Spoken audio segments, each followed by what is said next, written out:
സ്വർണ്ണക്കൊള്ളയുമായി ബന്ധപ്പെട്ട വിഷയത്തിൽ ഞങ്ങൾ പ്രസംഗിച്ചതിനേക്കാളൊക്കെ ഉപരിയായി ആ വിഷയം ജനങ്ങളിലേക്ക് എത്തിക്കുന്നതിന് ഒരു പാട്ട് കാരണമായി എന്ന് തെരഞ്ഞെടുപ്പിൻ്റെ പിറ്റേ ദിവസം, അതായത് കൗണ്ടിങ് കഴിഞ്ഞ് ഫലം പ്രഖ്യാപിച്ചതിൻ്റെ പിറ്റേ ദിവസം ഡൽഹിയിൽ കേരള ഹൗസിൽ മാധ്യമപ്രവർത്തകരെ കണ്ടപ്പോൾ ഞാൻ പറയുകയുണ്ടായി. പറഞ്ഞ കൂട്ടത്തിൽ ഞാനൊരു കൗതുകം കൂടി ആ മാധ്യമപ്രവർത്തകരോട് പങ്കുവച്ചു. അത് വേറൊന്നുമല്ല, ഞങ്ങൾക്ക് 1 രൂപയുടെ ചെലവുണ്ടായിരുന്നില്ല ഈ പാട്ട് പ്രചരിക്കുകയും ഈ പാട്ട് സമൂഹ മാധ്യമങ്ങളിലാണ് ആദ്യം വന്നത്. അവിടെ നിന്നും ജനങ്ങൾ ഈ പാട്ട് ഏറ്റെടുക്കുകയും ഒക്കെ ചെയ്തു.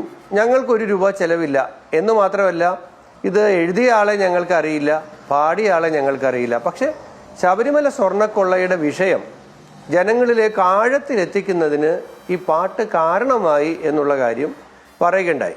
അന്ന് തന്നെ നിങ്ങൾ മാധ്യമപ്രവർത്തകർ അന്വേഷണം നടത്തി ഈ എഴുതിയ കുഞ്ഞബ്ദുള്ള എന്ന പ്രവാസി എഴുത്തുകാരനെ, അദ്ദേഹം 600ഓളം പാട്ടുകൾ ഇതിനു മുമ്പ് എഴുതിയിട്ടുള്ള ആൾ കൂടിയാണ്, അദ്ദേഹത്തെ കണ്ടെത്തി.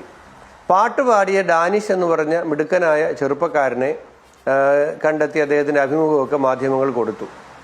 അതിനുശേഷമാണ് പിന്നീട് ഇത് മാധ്യമങ്ങളിൽ നിറയുന്നതും. ഇപ്പോൾ അത് കേസ് പോകുന്നു.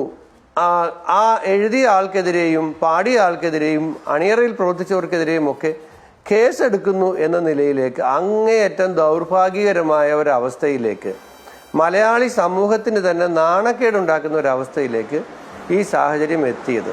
താങ്കൾ ചോദിച്ച ചോദ്യം ശരിയാണ്. ഈ പാട്ട് തെരഞ്ഞെടുപ്പിൽ സ്വർണ്ണക്കൊള്ള എന്ന വിഷയത്തെ ജനങ്ങളുടെ ഇടയിൽ സജീവമാക്കുന്നതിന് കാരണമായിട്ടുണ്ട്. അത് ആ എഴുതിയ എഴുത്തുകാരൻ ഈ വിഷയത്തോടുള്ള അദ്ദേഹത്തിൻ്റെ ഒരു സർഗാത്മകമായ പ്രതിഷേധമാണ്.